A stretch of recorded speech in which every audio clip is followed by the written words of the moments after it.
안녕하세요. 바른사회 미트 콘서트 오늘 6번째 시간입니다. 지난주에 저는 오늘 진행을 맡은 바른사회 시민회의 전미라 팀장입니다. 지난주에 이어서 오늘은 기본소득 시리즈 그 2번째 시간으로 기본소득 정말 필요한가라는 주제로 진행되겠습니다. 지난 시간 기본소득의 실체를 주제로 논란의 중심에 있는 기본소득에 대해서 저희가 좀 알아보았는데요.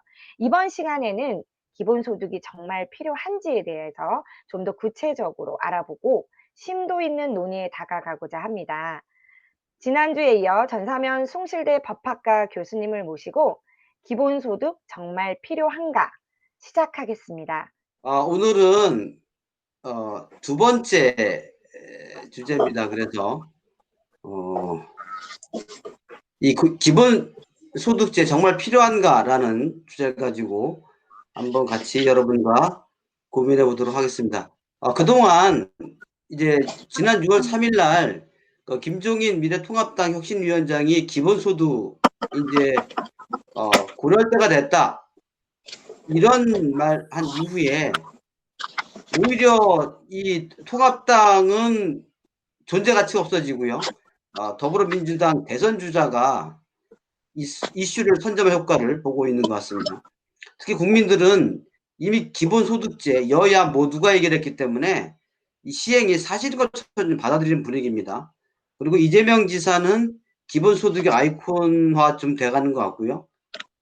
박원순 시장은 이 전국민 고용보험화 얘기를 하면서 이 복지에 소위 말하는 대안자로 자리를 매김하고 있습니다. 그런데 김종인 위원장은 기본소득제에 대해서 그 이후에 이거 시행이 어렵다 라고 토로한 이후에 재원 조달은 또 별개의 문제다 이런 얘기 하면서 이 미래통합당은 정책이 없는 정책 부재당이라는 인상이 심화되고 있는 상황입니다. 자, 그러면 이 좌파형 기본소득론을 얘기하시는 분들의 핵심 내용을 한번 보겠습니다. 이 기본소득 도입론자들의 본질은 핵심적인 주장은 무차별, 무조건 모든 개개인에게 지급하는 기본소득이다라고 얘기합니다. 그런데 이 알래스카주가 시행하고 있는 것을 제외하고는 모든 실험들 모두가 다 이렇게 좌파들이 얘기하는 기본소득론하고는 전혀 다릅니다. 이 좌파형 기본소득론자, 도입론자들은 재원 얘기는 별로 안 해요. 그리고 무조건 분배 얘기만 하고요. 반면에 이제 우리 프리드만이나 토빈 같은 이 자유주의 학자들의 경우에는 음해소득세 얘기하면서 현행 복지체제를 대체하는 방안으로 기본소득 얘기를 했고요. 그리고 이제 그런데 이 좌파들은 이 우파형 기본소득 이론이 현행 복지체제를 전면 부정하는 것, 대체하는 것이다 라고 계속해서 비판을 하고 있습니다. 그러면서 좌파는 현행 복지체제를 유지하면서 기본소득을 병행한다라는 주장을 하고 있고요. 아마 그러면 왜 좌파가 부자들한테도 기본소득을 주려고 하는가? 아마 이것은 대중적 지지를 얻기 위한 전략으로 이해가 됩니다. 그러면 우파형 그 기본소득론의 핵심 내용은 뭐냐? 이것은 국가적 생산성 제고에 대한 대안 제시를 하는 것이고요. 그리고 그 본질적인 내용은 음해소득세입니다. 좌파가 공격하는 것처럼 우리 우파형 기본소득론자들이 얘기하는 것은 현행 복지체제를 전면 부인하는 것은 아니라고 생각이 듭니다. 우리가 복지정책 가운데서 공공부조, 그 다음에 사회수당이나 사회서비스 이 부분은 기본소득으로 대체가 가능하다고 생각이 듭니다. 하지만 사회보험 같은 경우에는 기여한 사람들한테만 주는 게 사회보험이죠. 그러다 보니까 이것을 이 기본소득과 함께 부정하는 것은 매우 이론적으로 어려울 거라 생각됩니다. 그리고 이제 우리가 자꾸 핀란드나 스위스 같은 경우에 이 기본소득에 대한 실험을 실패를 했는데요. 언론에서는 우파들은 이 기본소득이 실패했기 때문에 당연히 안 되는 거다라고 얘기를 한다고 얘기하고 있고, 좌파들은 이 핀란드 스위스 실험은 실은 중도 우파가 주도한 것이다. 이 기본소득, 이 중도 우파들은 기본소득을 기존의 복지 체제를 대체하는 수단으로 제시했기 때문에 실패했다라고 얘기를 합니다. 기본적으로 이 우파형 기본소득도 앞으로는 어떻게 전개돼야 될 것인가에 대한 고민은 일단 일률세금제라고 하는 거, 예를 들어 15%면 15%이 기준을 정해서 모든 사람들이 15% 세금을 내고 그 이하인 사람들한테 그 세금을 가지고 보존해주는 형태의 기본소득이 이루어지게 되면 우리가 소비, 절벽과 같은 이러한 상황에서 유효 수요 창출 기여하고 재원 마련도 가능한 것으로 생각이 드는데 이것이 과연 가능한지 계속해서 저희들이 연구를 해봐야 될 것으로 생각됩니다. 그러면 기본소득에 대한 기본적인 이 좌파 우파의 시각적 차이가 어떤가를 보도록 하겠습니다. 기본소득에 대한 시각은 일단은 우파들은 게으름이라고 보고 있다는 거죠. 하지만 좌파들은 구조적 현상이다, 불가피한 것이다 라고 보고 있다는 겁니다.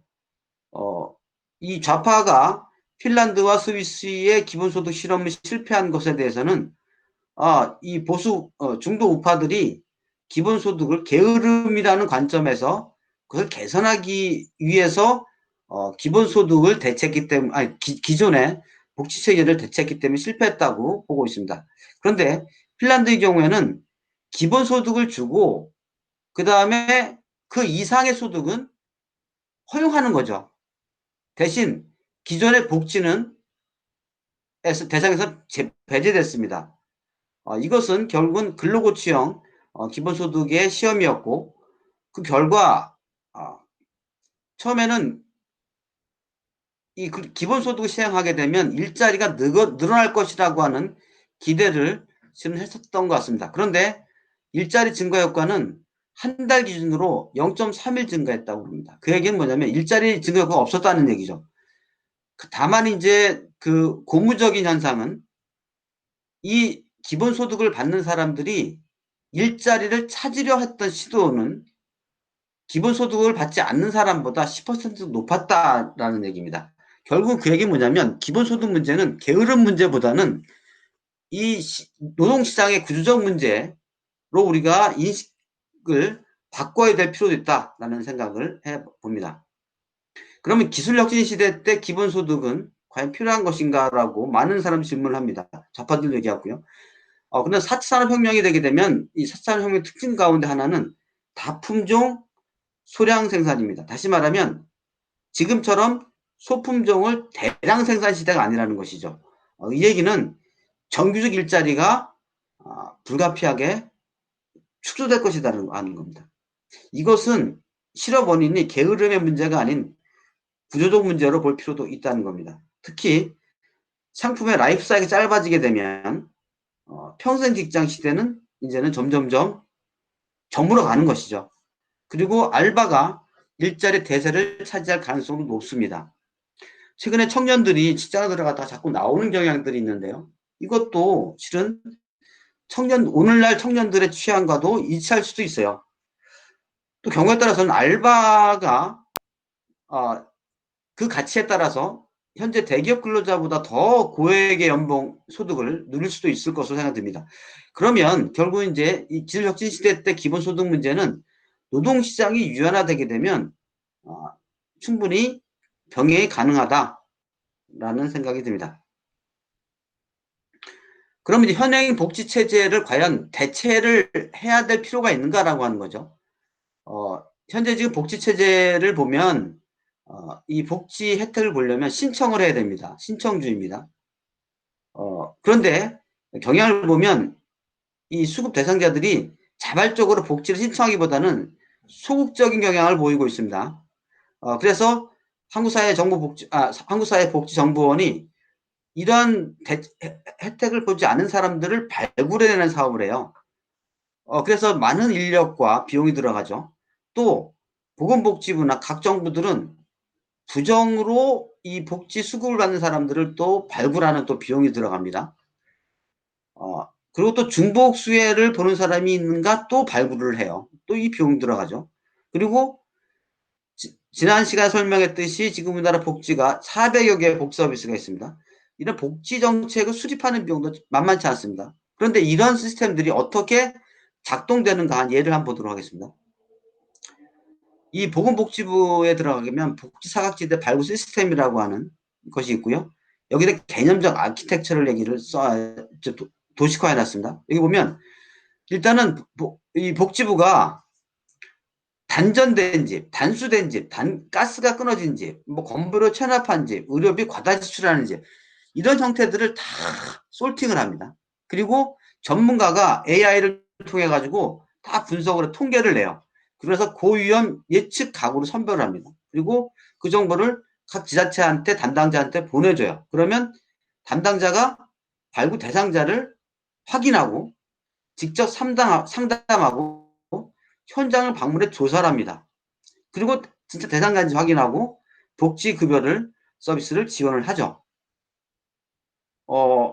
그리고 이 신청자들 가운데 발굴한 숫자하고 그 다음에 신청자 수하고 지원자 수가 뭐냐면 발굴하는데 지원 대상보다 2배 이상 많이 발굴합니다. 그러니까 쓸데없이 지금 발굴하는 비용이 많이 들어갈 수도 있다는 거죠. 그러면 복지 신청을 왜 안 하는가라고 하는 거에 대해서 이렇게 막 발굴함에도 불구하고 이 설문조사 결과 아주 황당한 것은 대상자들이 몰라서 하는 경우가 대부분입니다. 70%? 이 생계급여 같은 경우에는 67%가 못 받고 있어요. 신청자가 복잡하다는 부분도 있고요. 그 다음에 선정 기준도 엄격하다. 뭐 이런 얘기들입니다. 결국은 현행 복지 시스템 자체가 갖고 있는 이러한 어차피 비효율성들이 많죠. 그러다 보니까 복지 신청의 대체안이 실은 우리가 기본소득을 논의할 가치가 있다고 봅니다. 그러면 기본소득이 그러면 어느 정도 돼 적정한가라고 하는 거죠. 기본소득이라고 하는 것을 우리가 말하는 최저생계비로 보는 것은 좀 무리인 것 같습니다. 우리가 지금 이 최저생계비라고 하는 것은 이 국민기초생활보장법에서 규정하고 있는데 이거는 뭐냐면 우리가 개인 채무 회생 절차들 하는 사람들이 있어요. 이런 사람들의 경우에 소득 가운데서 이 생계비를 빼고 나머지를 빚을 갚아요. 그런 기준으로 생계비를 정했는데요. 이게 2002년 20년 기준으로 105만 원입니다. 그리고 우리가 이제 기초생활 보호 대상자들한테 주는 게 있어요. 그게 생계급여죠. 이것은 1인 가구 기준으로 52만 7천 원 줍니다. 이 생계급여를 받는 사람들은 중위소득 30% 미만인 사람들이죠. 그리고 4인 가구 같은 경우에는 142만 5천 원 정도 줍니다. 그러다 보니까 그런데 저희가 이런 관점에서 한번 기본소득을 보는데 전반적인 기본소득에 대한 적정액에 대해서는 이 필립 파레스라고 하는 사람이 쓴 21세기 기본소득이라는 책이 있습니다. 거기 보면 이 사람이 하는 얘기가 국민 1인당 국민소득이 있죠. 거기 25%가 기본소득으로 적정하다라고 얘기를 했고 그리고 기본소득 네트워크 전 세계에 있는 이런 사람들이 주로 주장하는 것이 이 25%에 맞춰서 가는 분위기를 지금 띄고 있습니다. 그래서 스위스 같은 경우에 300만 원 얘기를 했는데요. 스위스 같은 경우에는 기본소득액을 정하는 법을 찬반한 것이 아니고요. 기본소득 줄 것인가에 대한 기본적인 헌법 개정 얘기를 했던 거거든요. 그리고 언론에서 300만 원 얘기를 했었어요. 그리고 핀란드 같은 경우에는 한 71만 원 정도 얘기를 합니다. 그리고 알래스카 같은 경우에는 한 연 1,600달러 정도 되니까 한 달에 한 15만 원 정도 지급되는 거죠. 이런 관점에서 볼 때 기본소득의 적정액이라고 하는 것은 앞으로 우리가 최저생계 정도가 아니고 좀 우리가 이 실질적 자유 나름대로의 일자리를 찾기 위한 준비를 할 수 있는 이 정도로 최소 비용을 지급하는 것이 지금 우리가 고민할 부분이라 생각이 듭니다.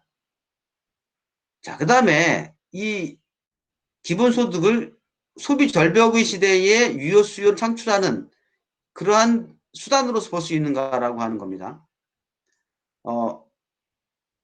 대부분 이제 이 소비 절벽이 일어나게 되면 우리가 뉴딜 정책을 많이 쓰죠. 최근에는 신뉴딜이라는 말을 많이 쓰죠.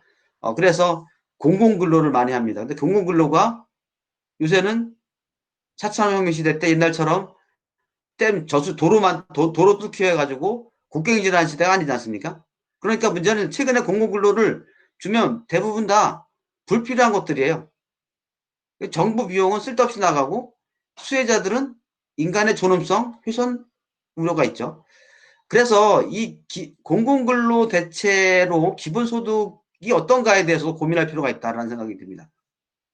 그리고 최근에 자꾸 공기업들 일자리 막 창출하지 않습니까? 일자리 창출하기 위해서. 그런데 공기업들의 자꾸 일자리 창출해가지고 과연 공기업들의 생산성이 보장될 것인가? 공기업 계속해서 적자 나겠죠. 그럼 세금을 내꿔야 되거든요. 그런 부분도 우리가 기본소득으로 아예 공기업의 일자리를 만드는 것보다는 공공일자리를 만드는 것보다는 기본소득으로 대체하는 것도 우리가 한번 고민할 필요가 있다. 자, 그러면 지금까지 이제 우리가 복지제도와 관련해서 기본소득을 복지제도와 어느 정도까지 대체 가능한가라고 하는 부분을 한번 고민해 보도록 하겠습니다.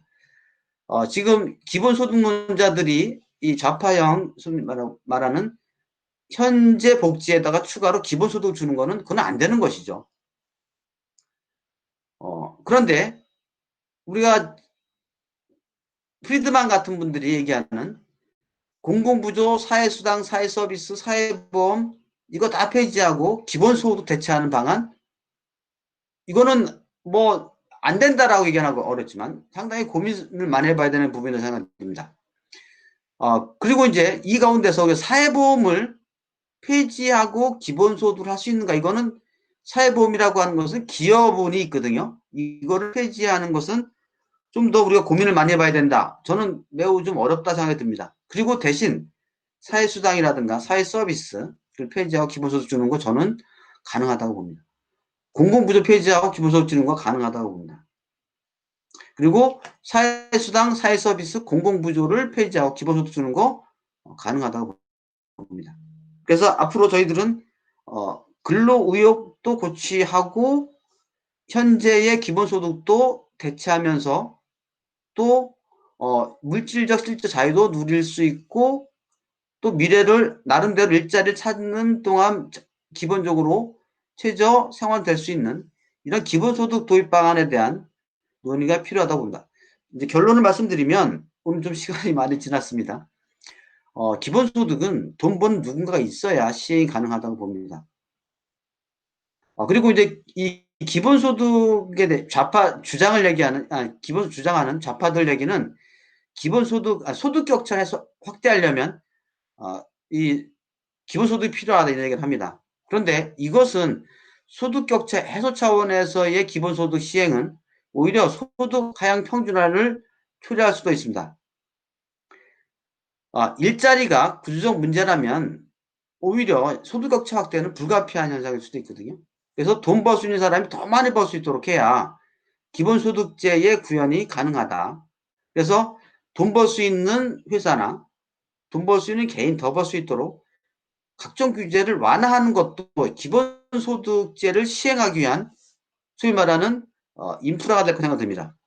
그리고 이제 구체적으로는 기본소득을 시행하려면 알래스카주가 좋은 모델이 된다고 봅니다. 알래스카주는 기본적으로 석유 생산으로 발생된 이익금의 4분의 1을 적립을 하죠. 그 독립기금으로 만들었죠. 그리고 그 기금을 가지고 기금의 수익을 해서 소위 말하는 변동형으로 해가지고 기본소득을 줍니다. 50만 원, 60만 원, 뭐 70만 원 기본적으로 정액이 아니고요. 매년 기본소득 기금의 수준을 기금의 많고 적음을 기준으로 해서 기본소득을 부여합니다. 그래서 그런 부분들이 우리한테 시사하는 바가 크고요. 그리고 앞으로 이 알바들의 경우에도 기본 근로소득이 줬을 때 기본적으로 근로소득과 기본소득이 같이 누릴 수 있는 그런 방향으로 저희들이 방안을 모색하는 게 좋지 않겠는가 생각이 듭니다. 예, 뭐 중간부였습니다. 이만 마치도록 하겠습니다. 예, 감사합니다. 예, 네. 발표 잘 들었습니다. 전사면 교수님께서 그 좌파와 우파의 그 주장을 잘 정리를 해 주셨습니다. 지금 이제 좌파에서는 이제 이것이 그 주장하고 있는 것이 최근에 이제 일자리가 이제 줄어들고 4차 혁명으로 되면서 이것이 인간의 어떤 그 기본권이라는 하는 시각에서 기본소득을 보고 있는 것 같습니다. 그래서 지금 이 우파에서는 그러는 이거에 대한 대안으로서 이 기본소득에 대한 그 부의소득 아까 말씀하신 후리듬의 그런 그 제안을 그 해주셨는데, 그래서 지금 이제 제일 여기서 우리가 그 이제 우리나라 지금 현실에서 제일 문제가 되고 있는 것이 지금 이제 경기도 같은 경우는 제가 속한 경기대학의 경기도에서는 이제 소득의 정책에 으로서 기술을 그 어느 정도 창출하는 기본 개념으로서 국민들한테 어느 정도 이제 맛보기로 해주고서 앞으로 이제 회해하는 그런 시도를 갖고 있는 반면에 이제 서울시장님은 전국민 고용보험이라고 하는 이런 그 개념으로 추진하고 있는데, 그러면 이제 앞으로 이거 현실성이 우리가 앞으로 우리 우파에서 어떤 그 대안을 제시할 것이냐 하는 것이 앞으로 그런 건 좀 그 말씀해 주시면 더 국민도 가까이 와닿지 않나 이렇게 생각이 듭니다. 예. 네, 예. 말씀 감사합니다. 예, 그 말씀은 이제 오늘은 주로 우리가 필요한 것, 현상적으로 필요한 것인가 보고요. 이제 또 우리가 다음 시간에는 기본소득 했을 때 과연 앞으로 우리나라가 어찌 갈 것인가에 대한 명암도 한번 고민해 보고요. 그 다음에 이제 우리가 재원 조달 방안을 한번 검토해 보고 그때 대본을 드리면 어떨까 싶습니다. 지금은 오늘은 그런 과연 필요한 것인가 중점적으로 한번 얘기를 해보면 좋을 것 같습니다. 예. 네, 감사합니다. 김기훈 교수님, 좋은 의견이었고요.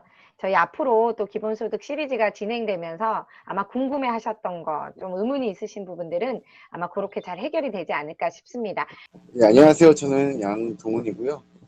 현재 이제 장애인 활동 도우미 하다가 잠시 이제 고용보험 타면서 이제 쉬고 있어요. 이제 커뮤니티 케어 연구도 좀 하고 있고, 이제 기본소득 관련해서 경기도에서 서포트즈 활동도 많이 하고 있거든요.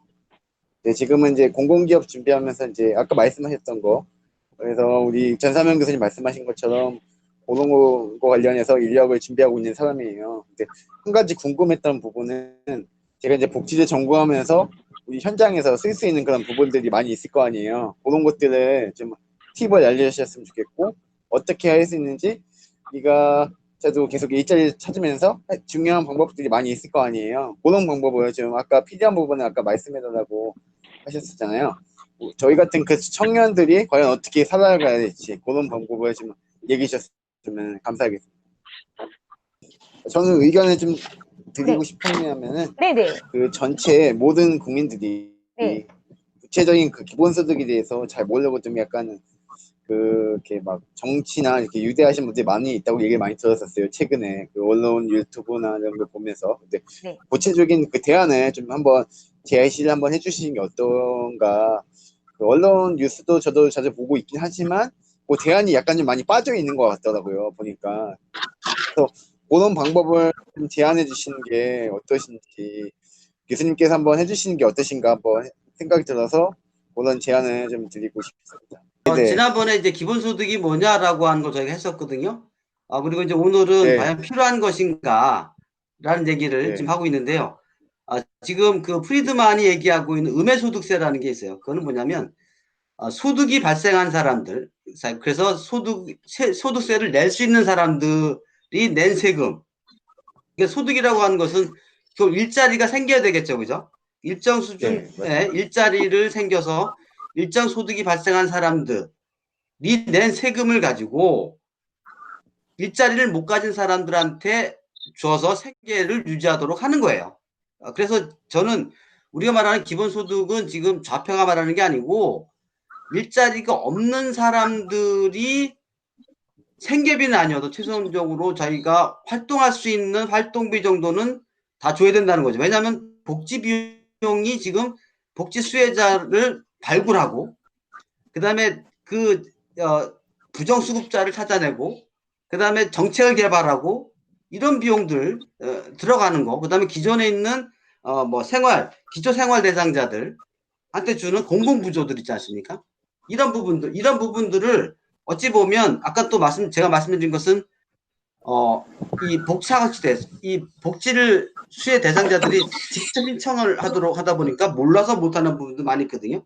이런 부분들을 소득이 발생한 사람들 일정 소득이 생긴 사람들이 소득세를 내고 그리고 그 소득세를 낼 정도의 소득에 이르지 못한 음의 사람들한테 그 세금으로 기본소득이라고 명하기보다는 기본적으로 기본적인 생활할 수 있는 활동할 수 있는 그런 집을 일괄적으로 지급하는 이러한 안을 저희가 지금 고민하고 있는 겁니다.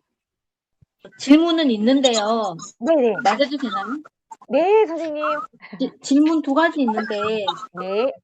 아까 그 교수님께서 말씀하실 때, 그 세금을 내야 되는 사람들은 15%의 세율을 적용한다고 하셨는데요. 지금 우리나라는 누진 세율을 적용하고 있는데, 이 15%로 이게 감당이 되겠나 하는 거고요. 두 번째는,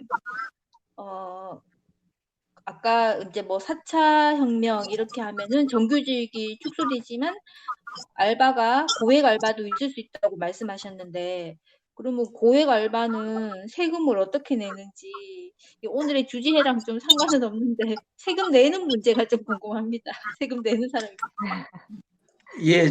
예, 그 세금 아까 한 말씀 15%라고 하는 거는 지금 프리드만은 10% 얘기를 했어요.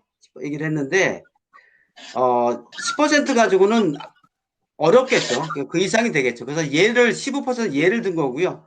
구체적으로 앞으로 이제 우리가 대원 조달할 때 그런 부분들은 하루 뭐 단순히 뭐 몇 번 고민해서 될 문제는 아닌 것 같고요.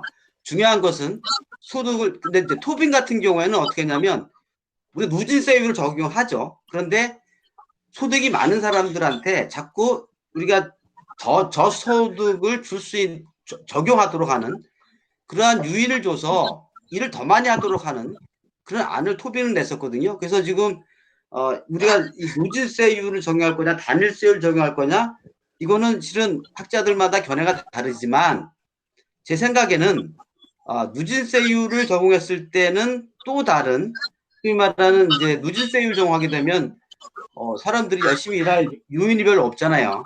그래서 그런 관점에서 제가 우리가 고정세율을 얘기를 했던 거죠.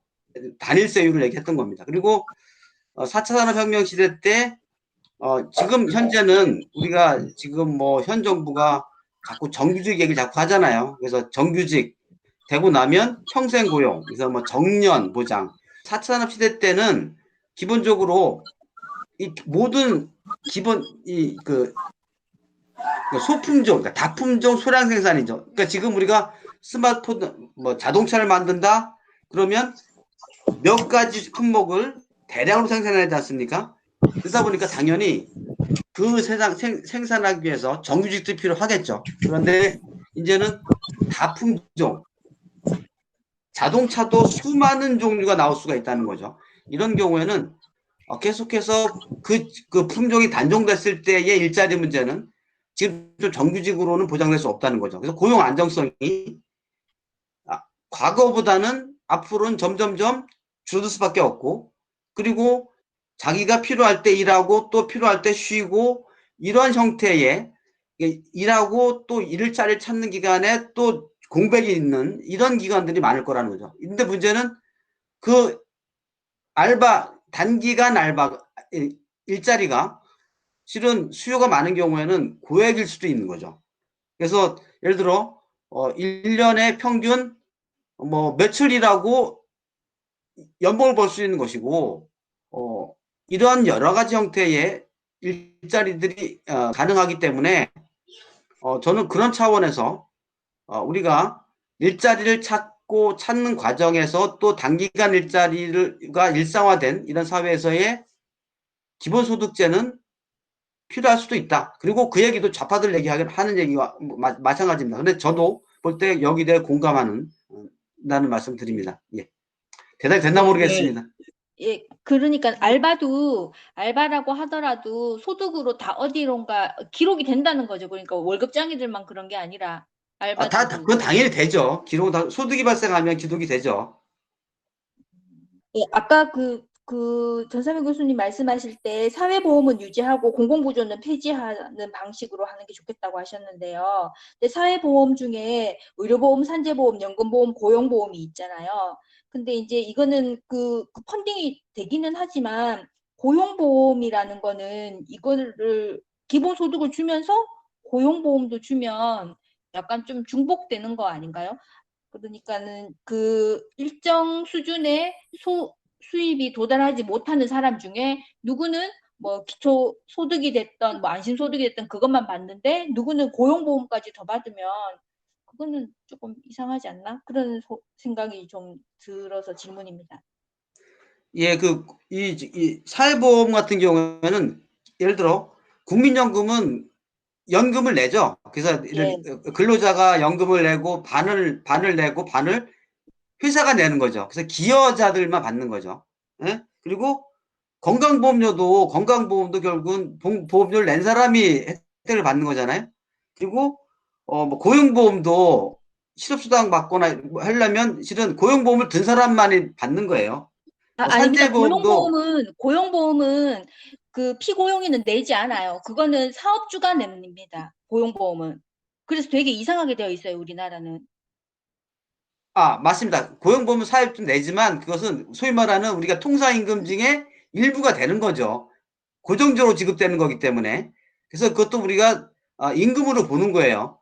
그러다 보니까 이런 사회보험 같은 경우에는 우리가 사회보험을 본인들이 기여했기 때문에 받는 것인데 그걸 복지로 보고 너 기본소득을 주기 때문에 그거는 안 된다라고는 할 수 없다는 거, 이게 제 생각이라는 거죠.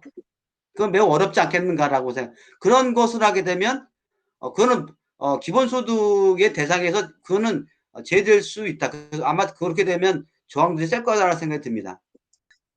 이 전사면 교수님 여러 가지로 포괄적으로 많이 말씀해 주셨는데요. 근데 제 생각에는 그런 얘기를 그러니까 이제 어떤 걸로 이제 집약이 되고 요약이 돼야 되느냐면은 이제 최종적으로 할 때 어떻게 할 것이냐 하는 것 갖고 이거 이제 요약이 돼야 되는데 거기에서 이 굉장히 중요한 포인트의 하나가 이 기본소득을 준다고 그래가지고선 사람들이 기본소득을 받기 때문에 종래에는 일을 했었는데 그 일을 안 하고 기본소득만 받으려고 그런다. 그런 상태가 돼서는 절대로 안 되겠다 하는 그런 말씀을 확실히 해야 된다고 생각하고 있습니다. 그래가지고 이제 뭐 일할 능력이 없는 사람, 근로 능력이 없는 사람들은 그 사회복지제도를 지속을 해야겠죠. 그렇지만은 근로 능력이 있는 사람한테는 최소한도 일을 할 수 있게끔 인센티브 시스템이 제대로 돼 있어야 된다 이겁니다. 선생님 말씀하신 그 밀턴 프리드만이나 그런 사람들의 네거티브 인컴 텍스도 그 행정 비용은 줄이되 일하는 사람의 일할 그 인센티브를 죽이진 말자 이런 것이 이제 초점이거든요. 그러니까 그런 방식으로 해야지 추상적으로 어떤 식으로 얘기하든지 간에 최종적으로 기본소득 관련 제도를 시행을 할 수가 있을 거다 그렇게 생각을 합니다. 우리 사회에서 이제 여건에서 봤을 때 지난번에 그 재난지원금이 아주 상당히 좋은 교훈이 될 것 같아요.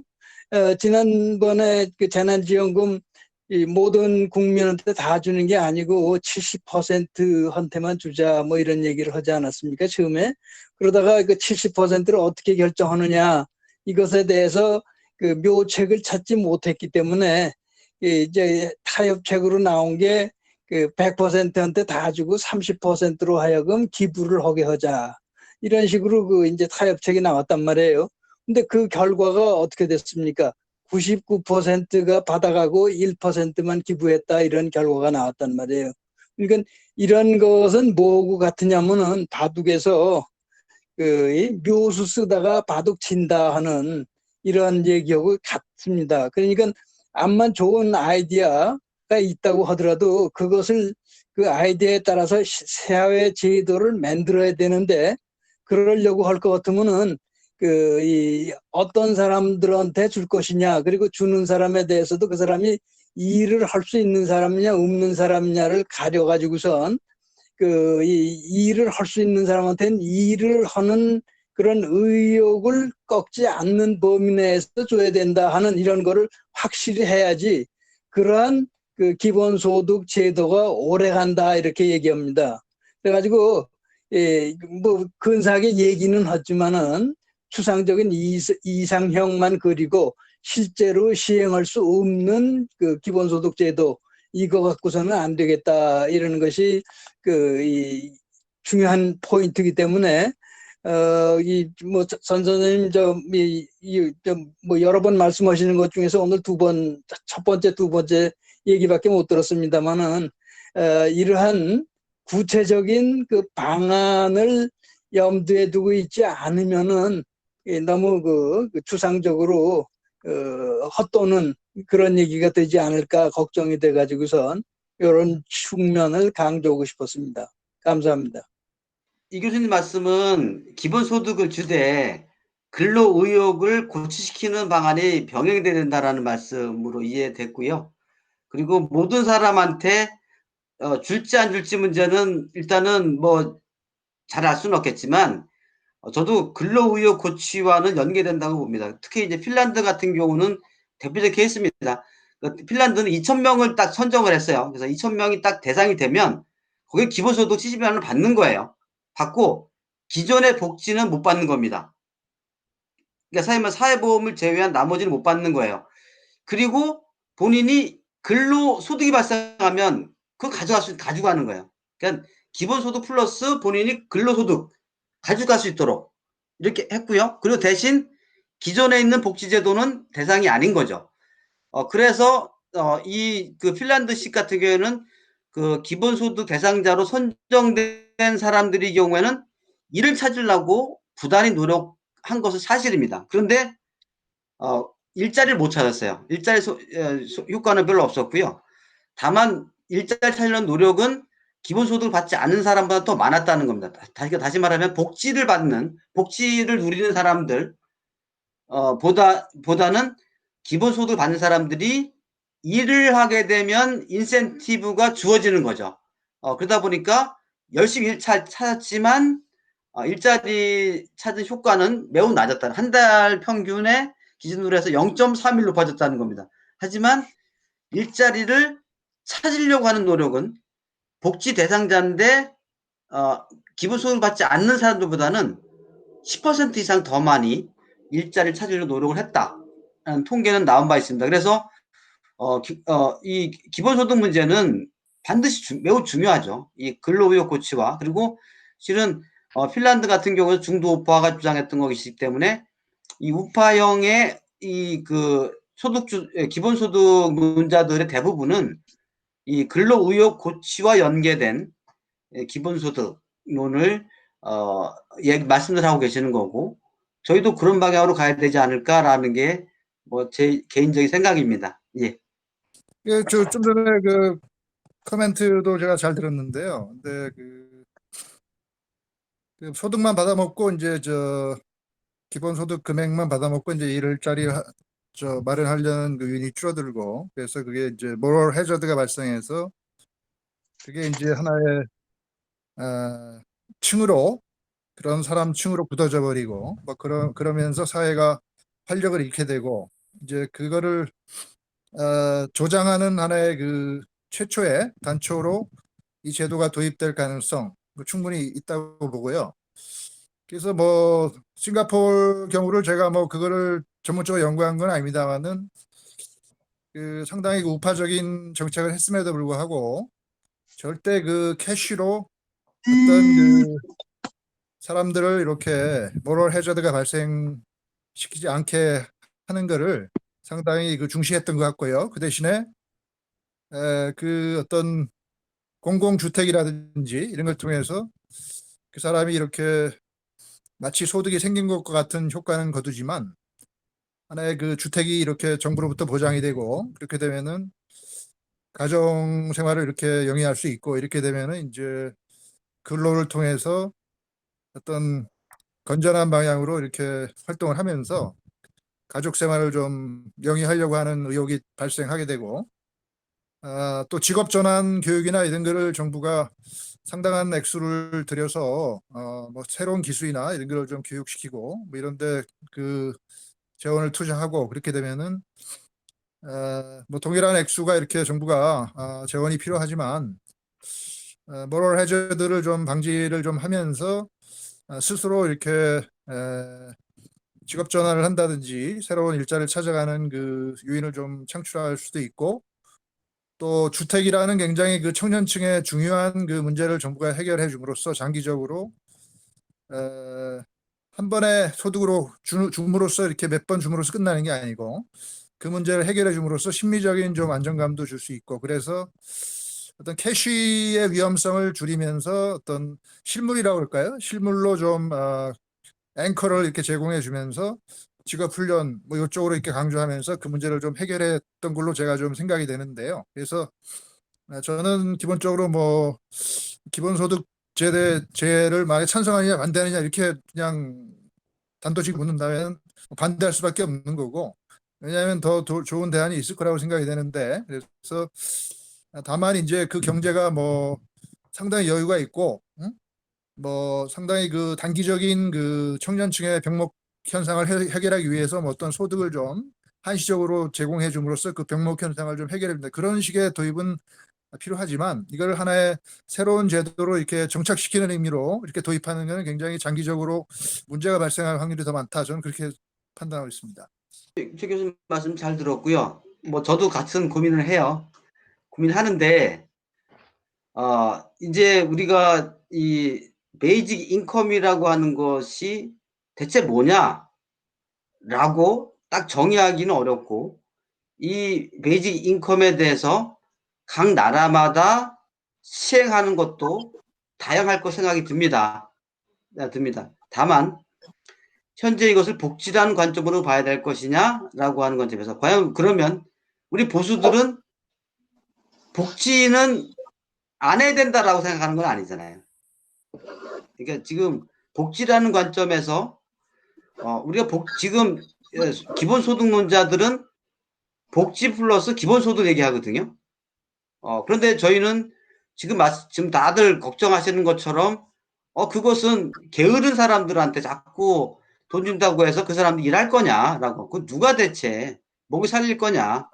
결국 모럴 해저드 심해지게 되고 나라는 망하는 길로 갈 수밖에 없다라고는 하는 그런 결론에 이를 수밖에 없죠. 하지만 우리가 이 기베이직 인컴이라고 하는 것은 우리나라한테 맞는 현행의 복지제도도 복지제의 비효율성, 고비용 비효율성의 문제를 또 해소하면서 또 베이직 인컴도 성격도 가미하고 또 일자리도 근로의욕도 고취하고 이런 형태의 뭔가 대안을 제시해야 이미 뭐 아시겠지만 이 기본소득에 대해서 많은 분들은 이미 다 시행하는 것으로 알고 있습니다. 그리고 참 안타까운 것은 김정인 위원장이 얘기하고 나서 이제는 뭐 그분은 그게 간단한 문제는 아닌 것 같다. 어려운 문제다. 재원 조달 문제는 또 쉽지 않은 문제다라고 발을 빼면서 이제는 이 더불어민주당에 있는 주자들이 더 이제 실은 대세가 돼버린 그리고 저희는 이제 이슈를 뺏겨버린 이런 상황이 됐거든요. 그래서 저는 이 문제는 어떤 형태든 간에 베이직 인컴이라고 하는 우리가 복지 얘기가 아니고 현행 복지제도도 비효율성도 개선하고 또 앞으로 산업이 변화하는 과정에서의 일자리 문제도 나름대로 어떤 대안을 제시하고 그다음에 근로의욕도 고취시키는 우리가 진짜 뭔가 답을 갖고 있어야 이 이슈 전쟁에서 지금 지고 있는 이런 상황을 나름대로는 극복할 수 있지 않을까라는 생각으로 제가 이 콘서트 시작을 했고요. 시리즈 했고요. 그리고 이제 점점 또 나름대로 찾고자 노력하고 있습니다. 그래서 이 관련해서 실은 이거는 제가 여러분들한테 뭐 이것을 제시하는 게 아니고요. 문제 제기를 같이 해가지고 같이 답을 찾아가는 그리고 또 어찌 보면 제가 고민하는 것들을 우리 여러 선생님들과 같이 제 고민을 공유하는 관이라고 또 생각하시면 더 좋을 거라고 생각이 듭니다. 뭐 이 정도로 답을 마치도록 하겠습니다. 기본소득 실체도 아직 없는 기본소득에 대한 대안을 또는 그 실체를 좀 파헤치기 위해서 지금 굉장히 매주마다 고군분투하고 계시는데요. 이렇게 오늘 적극적으로 이렇게 토론에 참여해 주신 선생님들의 좋은 의견들이 합쳐져서 저희가 비공파의 이념에서 저희가 어떻게 어느 정도 또는 이 기본소득이 진짜로 대안이 될 수 있는 것인지 좀 다양하게 알아볼 수 있을 거라고 생각을 합니다.